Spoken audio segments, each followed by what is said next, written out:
2253, you got an officer down. Looks like you got hit by a vehicle. Start EMS to 53rd and Utica. We hop the fence, head down the alley. As soon as I clear it, I hear that engine accelerate. And I look as soon as she veers at me. She takes that car that he was running in and hits me.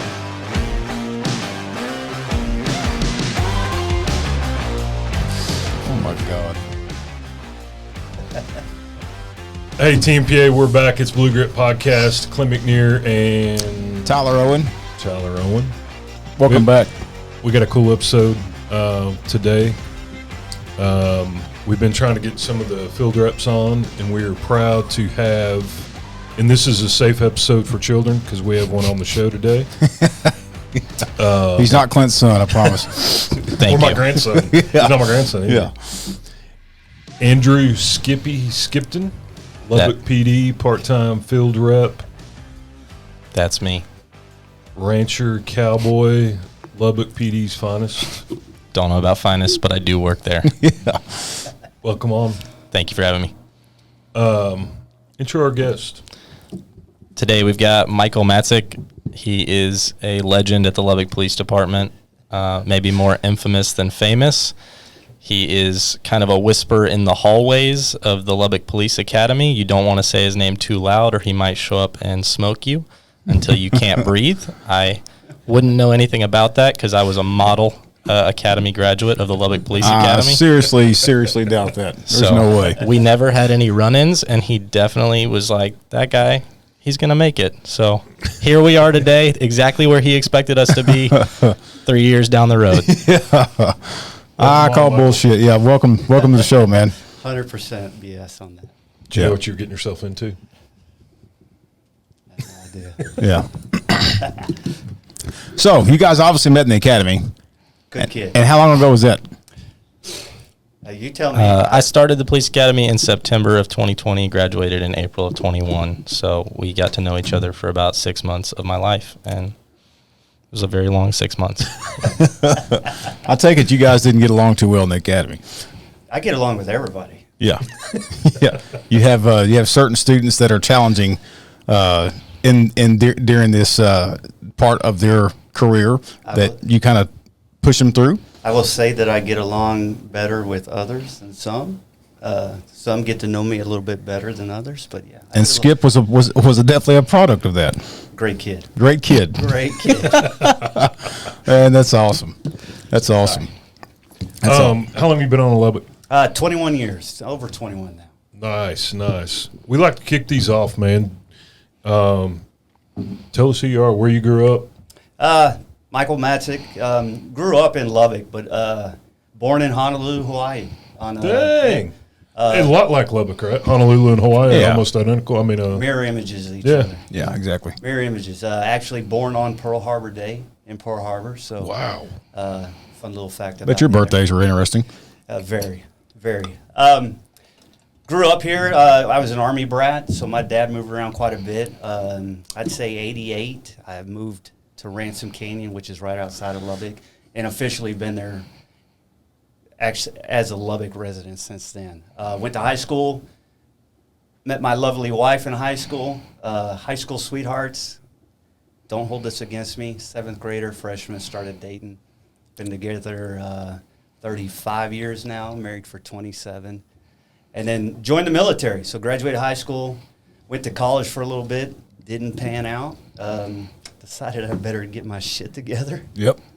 Joined the military, went to the United States Navy, served as a rescue swimmer in San Diego. So I flew in helicopters, got to do all that fun stuff. Got out.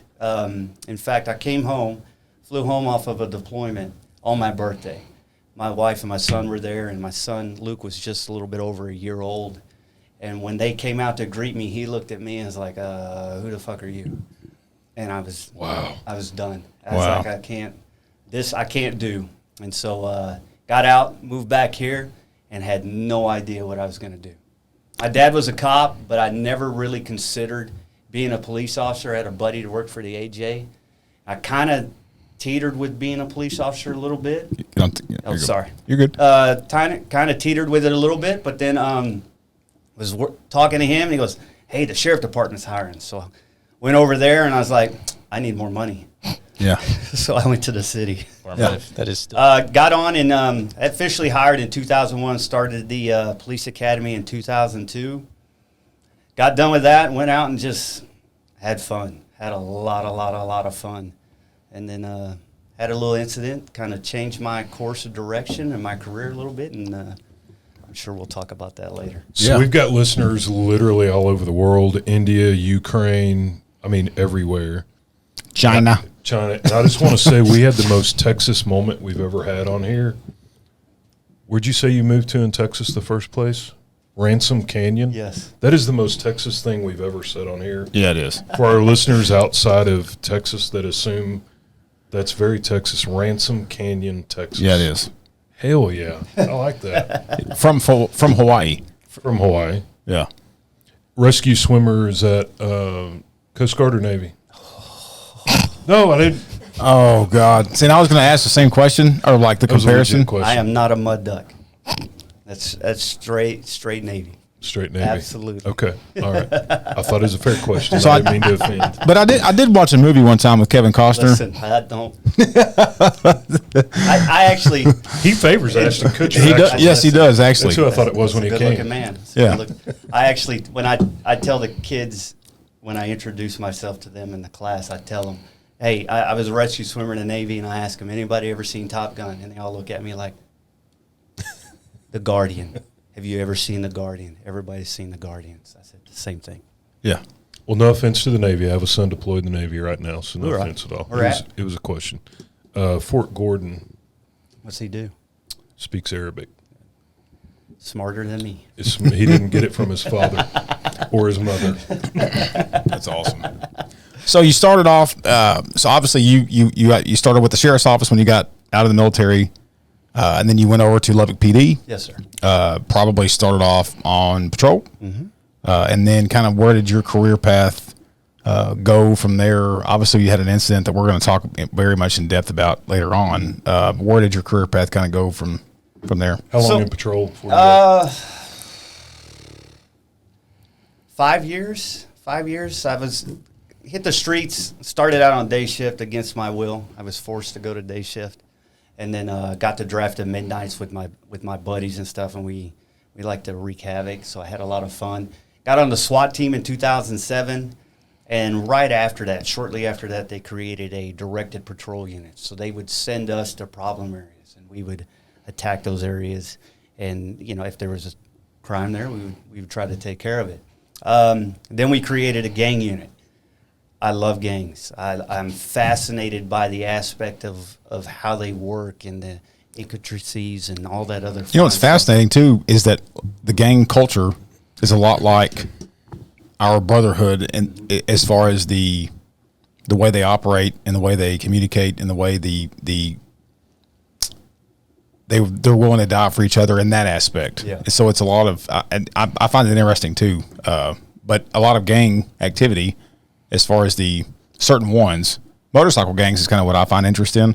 But a lot of those guys are just seeking that family lifestyle because they don't have a family of their own. Right. But anyway, It really fascinated me in that aspect. A lot of it I just looked at because it was just so tight. And the things that they did, the motorcycle gangs obviously were a big bandito state. Yeah. They're there. But I was into the Aryan Brotherhood and Aryan Circle. Those were my focuses. I knew a lot about the other gangs, but those were my focuses. And I couldn't, bald-headed white guy, a bunch of tattoos, I couldn't figure it out. Why they would let me work those gangs. But I did. I was really, really big into that. And so went to the gang unit. The incident that we'll talk about later happened on the gang unit, and I left the gang unit. And then shortly after that, I was also a member of the SWAT team, so I left that and then got assigned out to the academy where I like to say I'd like to take souls. I mend people. I help them physically reach their goals and mentally push them. yeah. The ones that are able to be. All of them. Yeah, they're all. Everybody is able to. They're just mentally, it's here. And I try to explain to them when they come in, everything that you do, you can do right here. You just got to make this do it when it comes to that kind of stuff. And then, I love I love training people, and it's a different genre now. It's a different generation coming in. These and I call them all kids now because I'm almost 50. They don't know what working out means. They don't know the meaning of pushing. And let me push myself. I've got to be uncomfortable. I've got to learn to be comfortable in that uncomfortable space. And I try to help them realize that. You're right, though. Some get it, some don't. What's a tall task? People don't understand the body will take you a lot further than your brain will allow it to. And if you'll let your mind allow it, your body will take you a long way. But the brain usually shuts it down and tells you I'm tired or I want to quit or it's too hard. 100%. And Skip can tell you this. It's what we do is physically challenging. It has to be what we're dealing with. You have to be ready. I always laugh at the saying, always be ready, but it's 100% true. You have to prepare yourself to be ready at any time because you don't know when it's going to happen. And I teach these kids, this machine is run by this computer. Mm-hmm. This will do anything this tells it to. Yeah. This will keep going. This will shut down long before this will. And I try to explain that to them and make it a little obvious later on in their training. And I think for the most part they get it afterwards. Once we get through the academy and they get out on their own and their eyes open up a little and they go, he wasn't just being an asshole. Yeah, right. He was trying to help us. But if you train like you fight, you're going to fight like you train. That is what I live by. Breathe it, eat it, teach it. Fight like you train. Yeah. 100%. You train like you fight, and in that oh shit moment, that body is going to do exactly how you train it to do. I had a moment. I was in California on a training situation, and it was during a simunition where I worked at. Our SWAT team or tactical team, when you got shot, you would yell out index and you would stop. Okay. Well, what does that do to the mind? And I'm gonna get to that in a minute. So we're stacked up on this door in a breach style huge warehouse. It was phenomenal. It was bad. It was badass. It was in Los Angeles. He's about to tell you. I wasn't going to mention that. I mean, you can because you're proud to work with a badass like I am. He was a TFO. He's a TFO. That's kind of a big deal. Well, yeah. So it was federally funded Marshall warehouse is where this thing was at. So let me tell you what happened. So I'm stacked up on this house, and I'm the door guy, and there's a guy behind me. This guy's standing behind a brown piece. I can't see him. Nobody can see him. And I get lit up with a fully automatic. Have you ever been shot with an AR sim round? Have you? I have, yeah. Oh my God, it's horrible. And so this guy's lighting me up, and I immediately started screaming out index. Why? Because I've been trained that way. I've been programmed that way. Mm-hmm. And so I started getting pissed off because this guy keeps shooting me. I mean, he is unloading this freaking sim gun. Index does sound better than, that hurts. Yeah. So I'm like, what the hell? And so they scream at me. And I'll never forget this. This guy grabs my face mask and looks at me, and he says, "You are dying. Get a tourniquet on and get back in the fight." And while this is going on, I'm still getting shot. Like the dude reloads a magazine into a sim gun that's an AR, and I'm still it looks like wasps have attacked me after I get done that night. But let me tell you what it did do. What it did do is it prepared me from that moment forward. When I got back home, every day that we would train as a unit with that team, with other teams, I thought it changed my entire mentality of how you train. Yeah. Other guys, even on small tactical units or even small patrol guys, I don't want to get dirty. I don't want to mess up my uniform. I don't want to mess up my holster. I mean, how stupid does that sound on like defense tactics? Or if you're rolling around on qualifications, how many times have you heard that? I don't want to lay on the ground and shoot my gun. Have you heard that when last time you qualified? I can say I have, but I can also say that man across the table. He runs the shit out there? No, he taught you very quickly that a clean uniform was something you would never have in the police academy. That's awesome. The amount of burpees that we did in a dirt field full of stickers, too many to count, but I have no problem getting my uniform dirty anymore. That's good. Were you part of the tree of woe? I was part of the tree of woe. I was very sad to see that tree go. That's good. How long have you been at the academy? I have been there over 9 years now. That's cool, man, because I think it takes a specific skill set and mindset to have a passion to go out and train people how to protect themselves and save their own life. Mm-hmm. And I mean, it's like anything. Like, I couldn't work child crimes just because I could not be exposed to that crap very long. But I commend you for doing that because people have to do it, and it takes a lot of sweat equity and energy and mental capacity to have a desire. 9 years is a long time to train recruits. I love it. I genuinely love it. I love what I do. I love the fact that RPD allows me to be an influence with these guys and gals coming through. It's a hell of a team out there. The creator of me is one of my partners out there, Tommy Prumer. So anybody who listens to this that hates what they do in the academy, PT-wise, blame him. Don't blame you, blame him. Do not blame me, blame him. But it truly is. It's very rewarding for us, and I always tell those kids I don't care about them in the beginning because I'm not there to care about them. I'm there to train them, but I absolutely care about them. Yeah. So if you're listening to this, no, I do not care about you. That's awesome. My wife catches a lot of it when I come home. God bless her. I'll come home and I'll vent a little bit to her, and then I'll feel a lot better about it. Good. Well, take us back to the incident that really, while we're here today, that incident kind of unravels several different topics that you want to kind of bring up. Well, you had a critical incident prior to that, is that right? Yes, sir. Yeah. 2006. Yes, 12/5/06. I was shot at 9 times by a little gangbanger and his little punk friend. That was a fun one, but that's not the one we're going to talk about today. The one today, January 10th of 2014, a day that changed my life, changed my thought process, changed my career, I would say, at the PD, and just really just affected me and my family just dramatically. It was a Friday, and I love Fridays because Skip will tell you what happens on Fridays for me. What do I eat on Fridays, Skip? Pizza? Yes, that's my Cheat pizza. day? It's not a cheat day. I don't have cheat days. I just make it fit my macros. But I'm gonna eat a pizza. I'm gonna eat the whole thing, so I make it fit. But that day we went in early, had breakfast as a unit, do paperwork normally on that kind of thing. Friday touch up stuff. Get out in the field a little bit. Not working. Is it not close enough? No, you're good. Oh, okay. Yeah. Get out in the field a little bit, do some things. Actually went and had lunch, me and my sergeant and somebody else. We get a phone call from our burglary unit saying, hey, we're out with a stolen car on like 48th and York. And I knew the name. I cannot tell you the name of the guy's house, but I had been working him. So I had, at that time, I had a AB snitch working for me. We were tied in with this guy pretty good, so I already knew about him. They said they had found the stolen car. The guy who came out ran back in, so they went in to go get him. And AB stands for Aryan Brotherhood, for those that don't know what that means. Yes. So they went back. They went in to get him.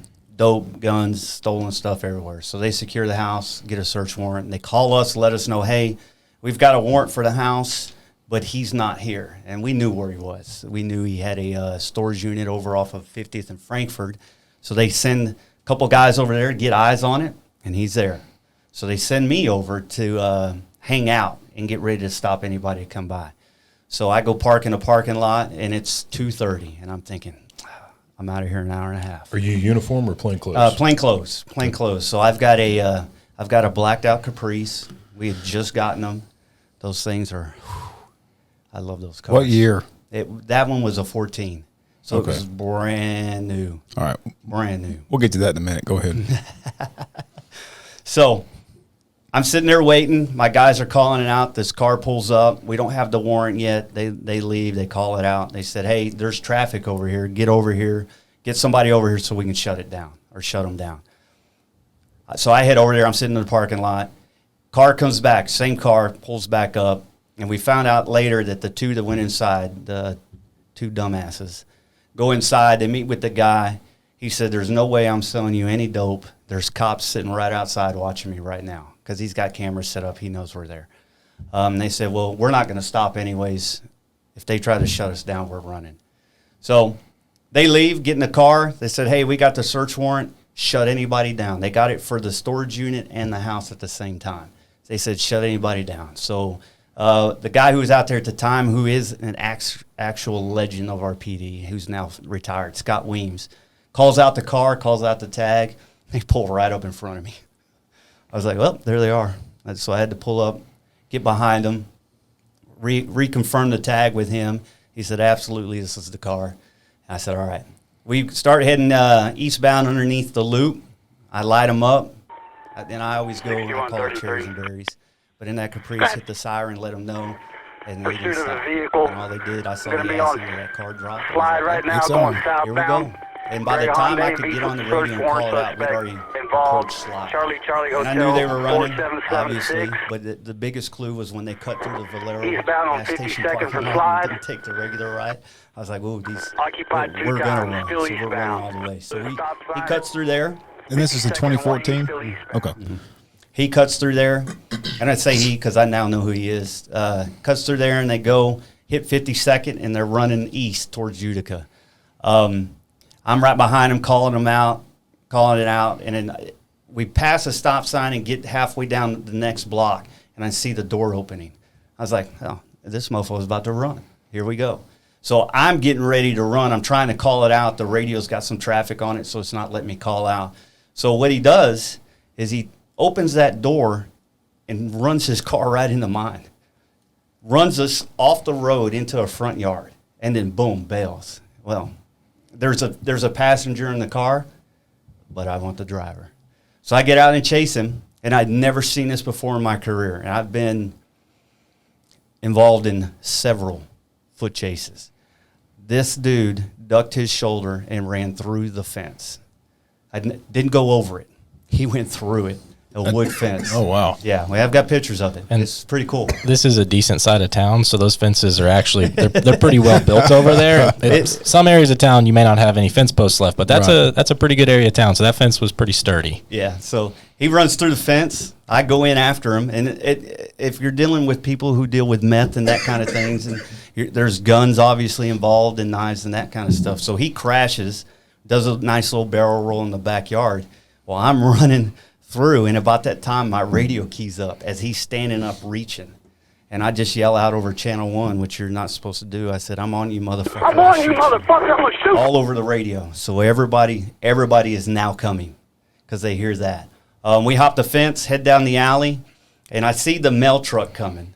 And he clears it. And as soon as I clear it, I hear out of the corner of my left ear, I hear that engine accelerate. And I look as soon as she veers at me. And she takes that car that he was running in and hits me. Sends me through the windshield on top of it, up over a mail truck about 65 feet in the air. And I land in front of that mail truck. And he slams on the brakes to keep from running me over. And that, I don't remember any of that. I remember trying to jump, trying to hurdle the car, which I don't know. I always joke about it because if the pictures you'll see, the headlight is actually at 24 inches, and I do a lot of CrossFit, and we CrossFit and box jump at 24 inches. So they said maybe you should jump to 30 inches now. So I might have cleared it, but the windshield might have caught me a little differently. Yeah. But I laid there for a long time and had no idea. At that point, once I saw the car, I did not open my 22, 53, you got eyes officer again down. Looks like you got hit by a until vehicle. I got to the hospital. Because I laid on the ground, and the video will show Officer Shanks, who's a sergeant now. He gets there. Gary Davis, who was the postman, jumps out, takes the shirt off of his back, and starts putting pressure on my head. I don't think it's my head that's messed up. I can't feel my legs and my shoulder at that point. I honestly thought when I initially got hit, I thought I was dead. And then when I landed and everything came to, I couldn't feel my legs. I thought, this bitch crushed my legs. I'll never walk again. My shoulder was in pain. I knew nothing about the contusion to my head or anything like that. And so they get me loaded up. The other gang unit guys show up. So Jordan Roberts gets there. We had an ATF guy with us at the time because we were heavy into what we were doing, and we needed him with us quite a bit. So he rode with us quite a bit. And then my sergeant gets there, and they get everything taken care of. They finally, probably like 8 minutes later, EMS shows up. And I'll say this, the firemen, so we have a station at 50th in Utica, right around the corner. Right around the corner. Those guys took probably 3 minutes to get there. And they roll up in the truck, and they're coming out, and they're still putting their shit on. And I've got great firefighter friends. The gym I go to, Wild West, one of the coaches there, Dalton Mankins, a fireman, great friend of mine, a lot of them. I give them a lot of shit, fake-ass hero stuff. Yeah. But it But took on that them. day, they may have been getting pedicures. They were, I don't, on that day. on They that may that have been day. getting pedicures. I think they were We in the don't know middle. what they were I think doing. they might have been in the middle of a combat zone on Call of Duty. Yeah. And they had to finish that before they left to get out of their recliners. Yeah. But when they get there, they start taking care of me. I say some few choice words for some people. But on the audio, you can hear my body trying to correct itself. My breathing is extremely labored. You hear just the pain that's coming. And then finally, I said a few choice words for somebody because they were pushing my head. They were putting direct pressure on my head, and I had no idea about that. But they're shoving my head into this asphalt. And I finally had enough of it, and I said, get my fucking head off the asphalt. And then they load me up, get me to the hospital. My wife gets there. I don't cry. When my wife gets there, I'm like, I'm sorry. I did it to you again. I promise. But at that point, I was considering 100% done. I was not going to do this anymore. It was the second actual attempt on my life doing this job. I've tried to cut my own head off before. I've played Frogger on 82nd, but this was the one where somebody else actually tried to take my life, and I was done, completely done. I was checked out. Did you know when you were laying on the asphalt? Did you know that it was the suspect's? Oh, yeah. The female. Mm-hmm. Okay, I didn't know if maybe you thought you guys just ran through traffic. And Oh, got no. nailed or- I absolutely knew it was her because you can hear me on the on my audio. I said that fucking bitch. I knew it was her. And then had some other choice words. But they get me loaded up. I get there. My wife is there with me. I don't know about my head at all. My best friend actually went and picked her up and got her up there, John Hayes, and was calling her, blowing her phone up, and she doesn't answer. She don't know who you are. She's not answering. She finally answered, and John goes, "Where you at?" She goes, "I'm at Walmart buying dog food." He goes, "I'm on my way." And I told John, don't do that to her again. ever. just let her know. And she gets there. I'm talking with her a little bit, and then my best friend, one of my best friends I go through the academy with, who's now a sergeant out there with me, Don Billingsley, shows up. And I break down like a bitch. Yeah. I start crying, and I'm like, son of, and it hits me. It finally hits me. Go into surgery. I'm in there, 3 hours, I think. I don't know. They have to clean all the glass out and 64 sutures up there. They had to go inside and outside. As soon as I get done with that, I'm in there for, so this happened on a Friday. I'm in there Saturday, Sunday. I got a drain tube hanging out of my head. They secured me a room for my wife and my kiddos to be up there with me the whole time. Put an officer outside my door, which I always appreciated. They wouldn't let anybody in but the doctors unless I said, yeah, come on in. Were the suspects in custody at this point? Yes, they were. Both of them. They so he went. I'll backtrack. So I'm down. They're taking care of me. They're kicking doors in, or he's kicking doors in, and they're still actively chasing him. DPS gets up, boom, they catch his butt. And then the ironic thing is she parked a car like a set of apartments down from where she hit me.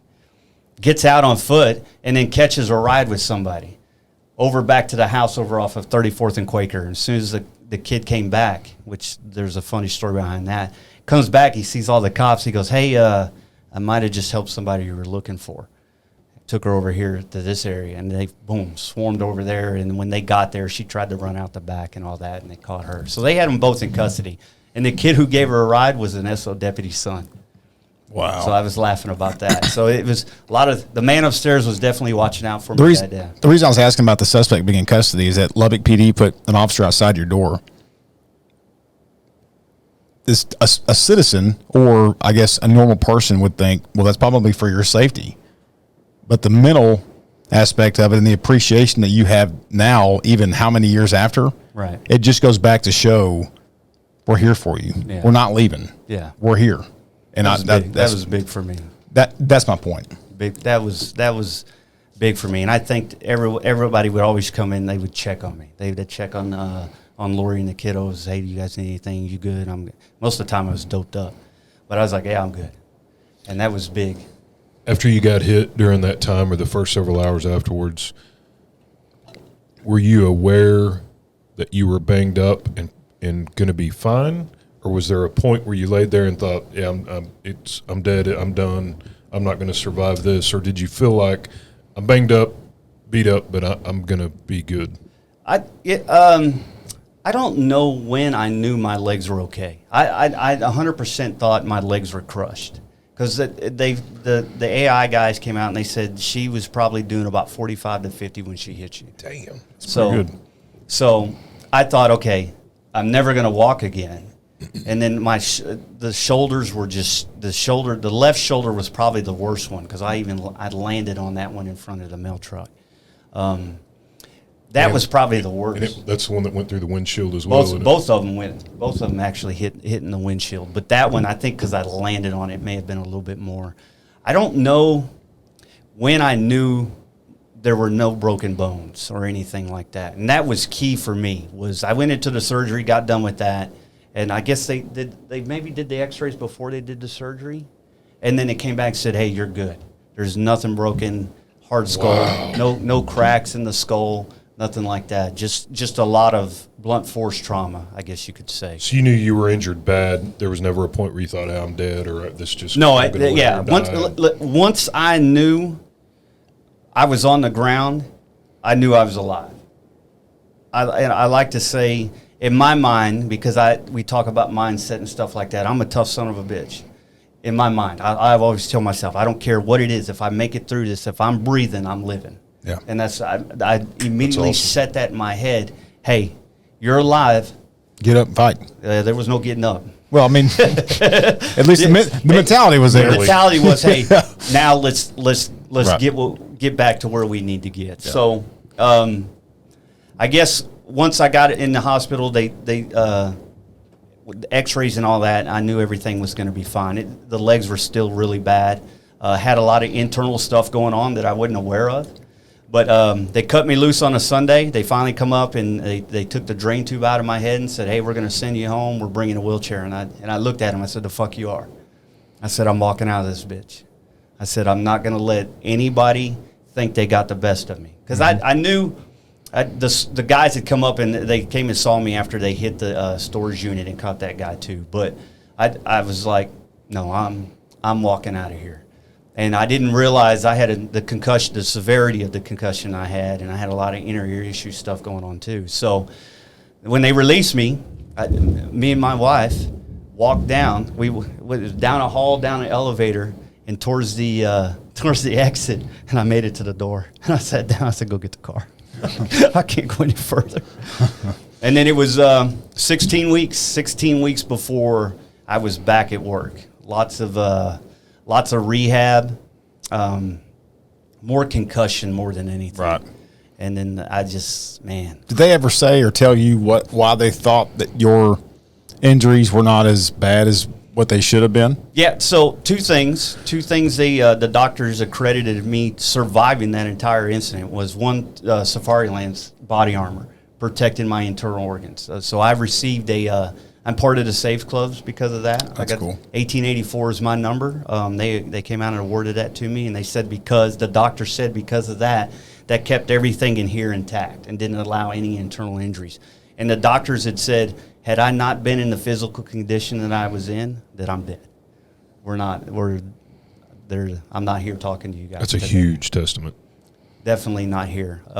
Couple things, even the AI guys that came there. So there's pictures of my shoes. She hit me so hard I came out of my shoes, and they were back. Somebody moved them. We won't mention any names. Matt, but my shoes were back where she initially hit me. She hit me so hard I came out of my shoes, and they told me that is a 99.9% no mas. If somebody comes out of their shoes, they're goners. Wow.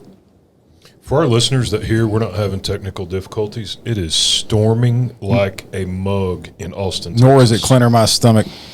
This is about 5 o'clock. It's not lunchtime. It is storming like a mug, and you can hear it, but it's not on our end, I promise. It's It sets the mood of how serious the story is. Yeah, when it got serious, it started rumbling. Yeah. Thunder. I like that. Yeah. Garth Brooks is not fixing to come on here in a minute.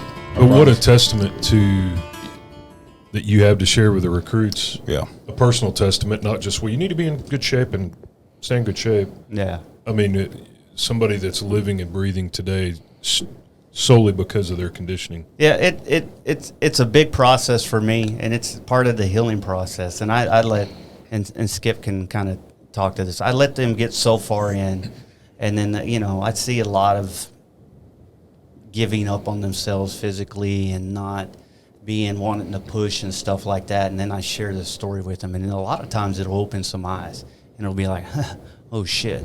Okay, Yeah. This guy is not just screaming at us to scream at us, is not pushing us to push us just to be an asshole. He believes in it. There's a reason why he believes in it, and he does what he does. Yeah. Yep. Absolutely. I agree. Did you feel the passion that he has for this whenever you were going through the academy, or did you feel like it was just some random guy? Oh no, you knew that this meant a lot to him.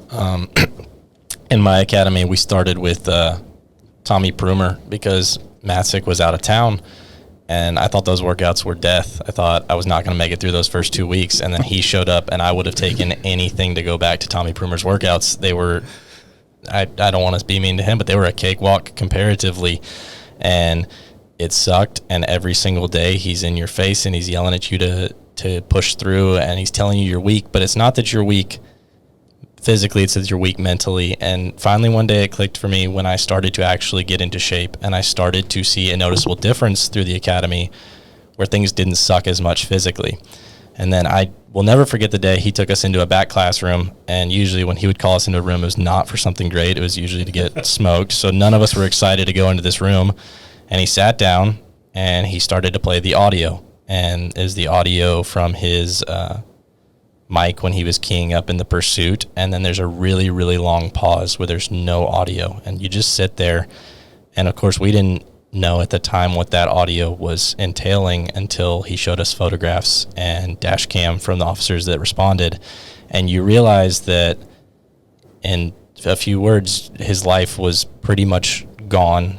And then he survived it. And then he sat there and let us kind of take it in for a minute, and then explained that his physical conditioning and what he had done to put his body through to be ready for that moment is what saved his life. And it wasn't just that he hated us, which he might have just hated us, but he was also there trying to make sure that if we ever came into that critical incident on our own, that we would have the necessary tools to survive that. And whether officers choose to carry out those tools once they get out of the academy, that's their own choice. But throughout the academy, he gave us those tools, and he made sure that we were the best physical versions of ourselves we could be going onto the streets of Lubbock to protect the citizens of Lubbock, and so that our police department was not just a bunch of officers with no skills that were overweight, that weren't ready for the job. And he did a great job of that. And even though we didn't get along the greatest in the academy, I had a huge respect for him, and he had some of the most meaningful conversations with me in that academy, because he told me that he thought I'd be a good officer, but I was going to get myself killed with my mouth, which he's not wrong. Sometimes I have a high-speed mouth and a low-speed brain, and that's okay. But I could tell he actually cared about me as a person, as an officer at the end of the day, and that he wasn't just doing it to screw with me, and he wasn't just doing it to make me suffer, and there was an end goal to it, and I'm really appreciative of that. That's badass. Man. I mean, like cut the tape. I need a Kleenex. Like, wow. So Skip, I got your beer after this. I appreciate it. So Skip, you came from a background where hard work wasn't. Yeah. I mean, out of the Skip, tell them you grew up ranching, and I mean, it's not like you stayed at home sitting on the couch watching reality TV. No, I definitely came from a more active background. I came from a ranching background. I left a cattle ranch to go into law enforcement, and it was a lot of work every day. It's definitely a different style of work, though. And I thought because I could run fast that I was in good shape, and I quickly learned that running is not in shape. And running a marathon means nothing. Yeah. That's right. Well, he when this all started, he said, "I've got this badass guy from Lubbock, and he rode my ass in the academy like a mule, and I really want to bring him on and talk about his story." And he speaks really, really highly of you. So for you to come on, and I did not know the connection. I mean, it was that deep, but I think it's awesome that you came on and shared it. So you had been shot at some years prior, critical incident. Do you think having gone through that before made this incident magnified, or do you think it prepared you a little bit for it? You said at first you were like, done, I'm out. Second time somebody tried to take my life, I'm out. Do you think that being your second one, because they're totally different, they're not related, do you think one helped the other? Yeah, so that one was a big one. The shooting was a big one, and it's both of them I've relived both of them, and it's always there. I'll relive it, and I remember the big thing with my wife and my kiddos, because they were little, very young.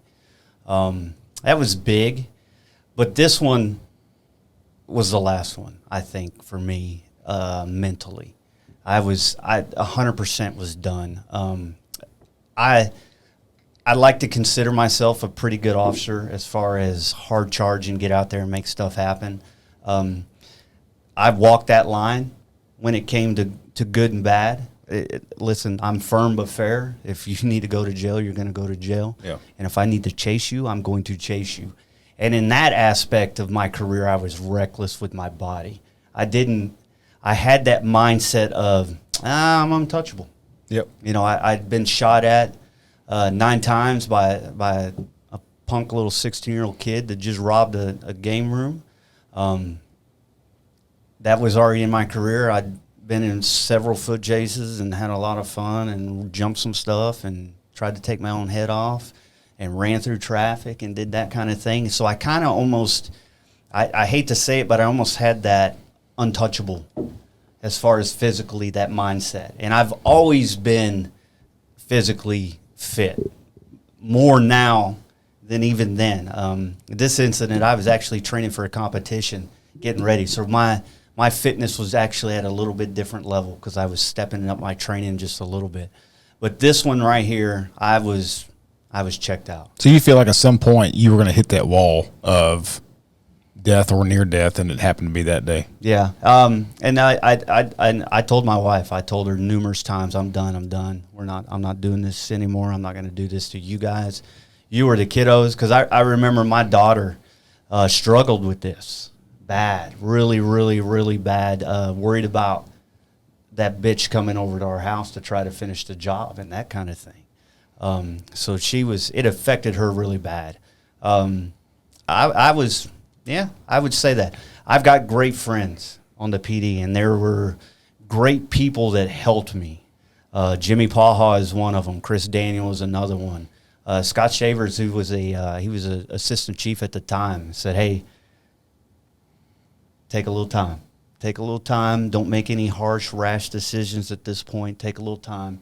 Let's see where we're at." Chris told me Chris Daniel is one of my best friends. I've known Chris for a long time, and straightforward, and he's a no bullshit kind of guy. He said, "Come out to the academy."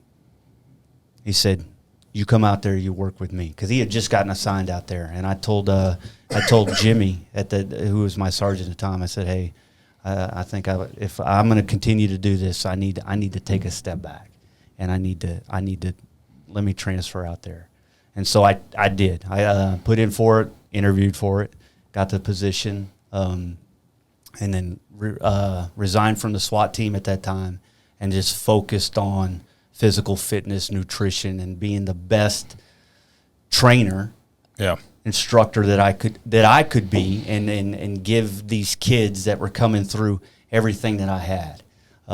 Fitness knowledge, nutrition knowledge, tactic knowledge, whatever I could feed them. They didn't see it at the time, but whatever I could do to make them better, I did, and I was 100% in then. I'm 100% in now. Well, bless you too for not being selfish, because we accept the risk that we go deal with AB and AC turds and all the biker gangs and all the scumbags that we deal with. We accept that, But when you look and see that it puts a fear or a risk or a threat that becomes a reality, because perception's reality, and you see your daughter scared to death that some turd's going to come after your family or come after her, and you make the decision, man, I'm out. I've got to transition, because it's hard. And this job has a lot of fun and excitement, and adrenaline is, to me, is about as addictive as crack. I've never done crack, but adrenaline's about as addictive as anything I can imagine. Just so we're clear. And it's adrenaline's a hard thing to get away from, and I get it from different to places step now. back. Yeah, but to step back and go, hey, I got to make a tough call for what's best for my family. I admire you for that. That's a tough call to make, and a lot of respect for that. That they're number one, and I tell Skipton and every recruit when they get to the end, that is who we are.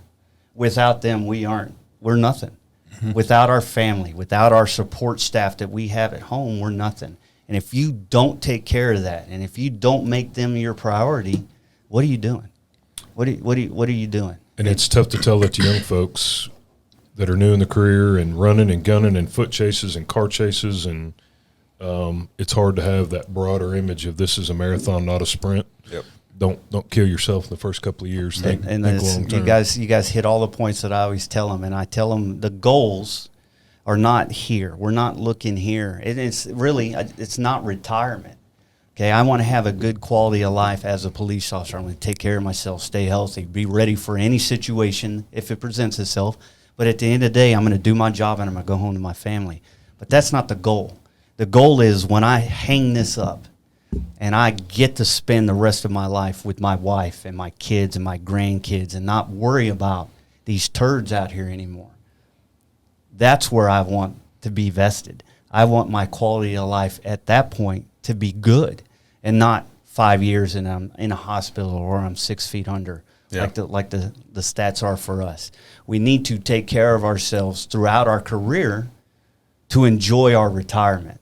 That's what we work for. And if you're beating yourself up, not doing what you're supposed to do, not taking care of yourself at that point, you're not going to get to enjoy this when you're done. You're going to be fighting health battles. And I hear the stories way too often. And I really preach that to those guys and let them know that that's my rock. That's my ride or die right there. When she gives me the look and says, then I'm like, okay, this is where we're at. Does she have the buffalo stance? My wife's got a buffalo stance where they kind of cock the heel inside. No, you know what I'm talking about? No. Okay, must be an Irving thing, Dallas. She just has a look. So You'll get there, Skip. You'll get there One of these days. One of these days. So for listeners out there that may go through something like this, once you realized you were, in the scheme of things, relatively speaking, you were good, you were going to survive, have some quality of life, were you pretty good mentally, psychologically after this? Did it mess you up for a period of time? Were you off your flow?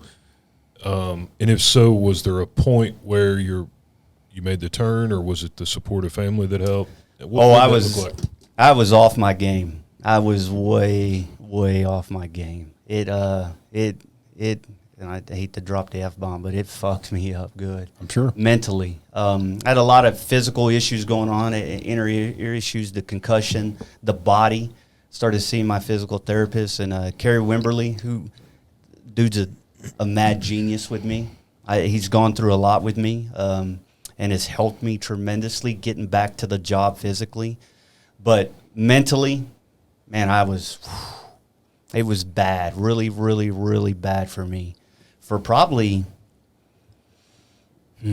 I'd say probably 2 to 3 years. Was it the incident itself, or was it because of the incident you felt like you couldn't perform physically or be the strength guy or be the tactical operator? Because you and I both know that lifestyle and living in that world and being that guy, it has that personal perception. And now you're not able to be that guy.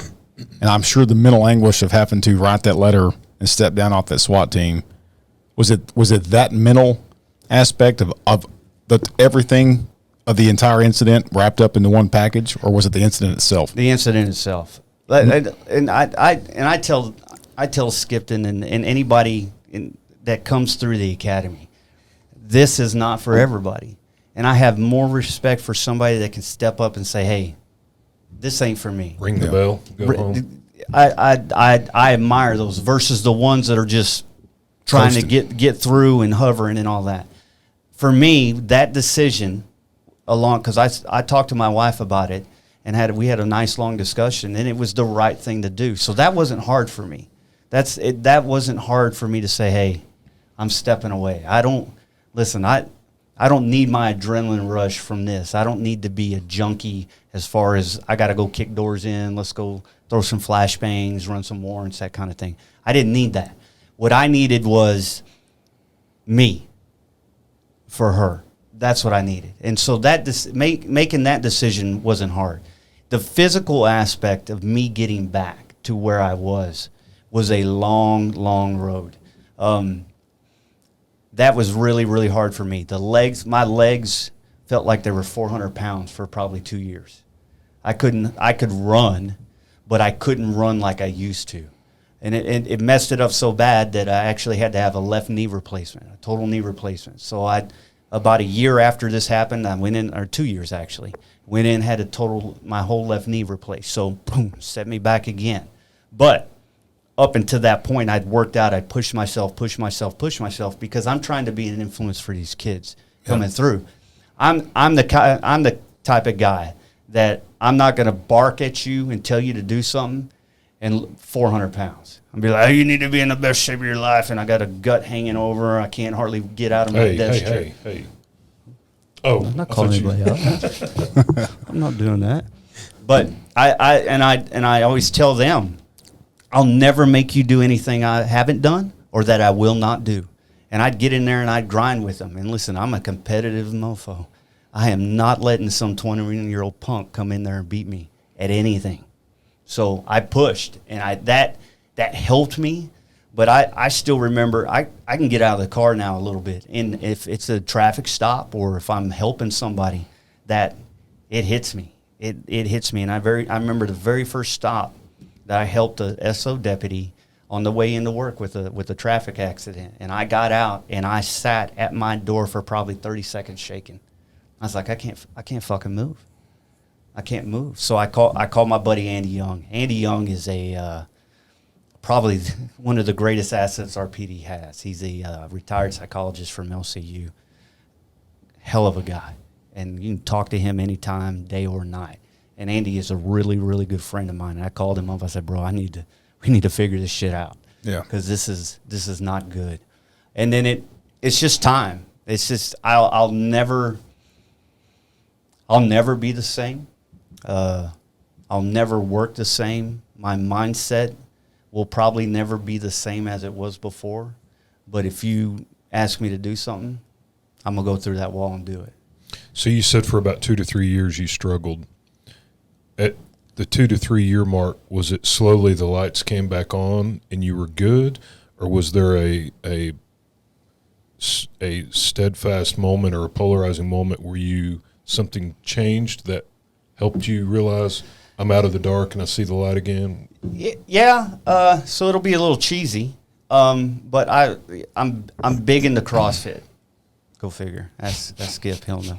I love CrossFit, and I've been doing it for probably 16 years now, and it's the reason why I'm here. But I started, I would say, right when I turned 45. Me and my coach at the time, we were in Utah at regionals watching Dalton, and I had an oh shit moment with him there. I said, "Let's go. We're gonna push this envelope. We're gonna see what can we do with this." And it gave me a purpose, so to speak, outside of the profession.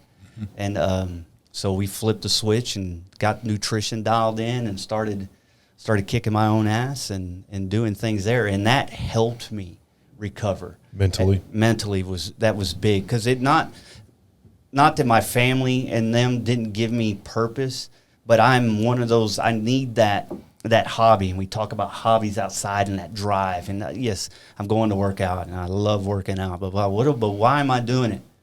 Why am I doing it right now? Because I'm not chasing shitheads around. I'm not chasing people. I'm not throwing people in jail. I'm not writing tickets. I'm not out there like these guys are every night where an oh shit moment could happen. So I was like, I need a purpose. I need something to help push me and drive me. And that was it. And it's been 6 years now that I've really just felt good, and just felt good mentally, physically, and just emotionally, just really just been solid for me. That's awesome. That's awesome. Skip, Yes, sir. tell us about coming on Team PA. Tell us about how it's been, what you're doing. Oh, I've really enjoyed it. I'm kind of the experimental child of TMPA. I do look 12, but I promise I am at least 21. I do legally own my firearm, and I can buy my own ammo. And drive everything. Yeah, I can drive everything. Can you drive alcohol? Can you buy alcohol yet? I can buy alcohol, yeah.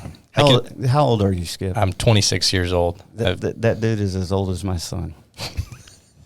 If you ask anyone at the PD, I can drive. I just cannot drive well. So shout out Sergeant Conklin for handling all my crash reports. But yeah, I got brought on to TMPA in December of last year. It's been a really awesome thing to be a part of. It's weird to say that being a part of an association that you pay dues to is more like having a family than anything. Being able to work around these guys and work around the members, be with the members, talk to them, host events, cook for them. It has brought a huge quality of life to me that I was kind of missing with the job. I love my job. I love what I do on patrol on a daily basis. But sometimes you get tired of only seeing the bad in people. Yeah. And I see everyone on their worst day, whether that worst day is just a simple car wreck or they've been shot. And I have to help figure out their worst day. With TMPA, sometimes I have to deal with that with critical incidents, but a lot of times I'm getting to enjoy charity events. I'm getting to cook for officers having a day off. I get to see the lighter side of things, and it has been a really kind of refreshing thing for me to be able to do as a second kind of career alongside of my patrol duties. So, man, we've enjoyed the hell out of you joining the team. Me and Clint were talking about that the other day, just your energy, the fun you have with us. I mean, and who doesn't like having a 12-year-old hanging out like the little sidekick? That sounds a little bit criminal, but we'll allow it. Well, I didn't mean it like that. Wow, God, hanging out with a 12-year-old. Yeah, but to your point, you guys are sick. When I retired, I wasn't mad, sad. I wasn't any of that. But I just kind of felt about to his point about I had a purpose. I felt like every call I went on, I was working a robbery for somebody that got their dope stolen. Or, working a stolen car where I found out, it was from a dope deal. And I kind of got to a point where I'm like, man, I'm not helping. I'm not always helping the best of people.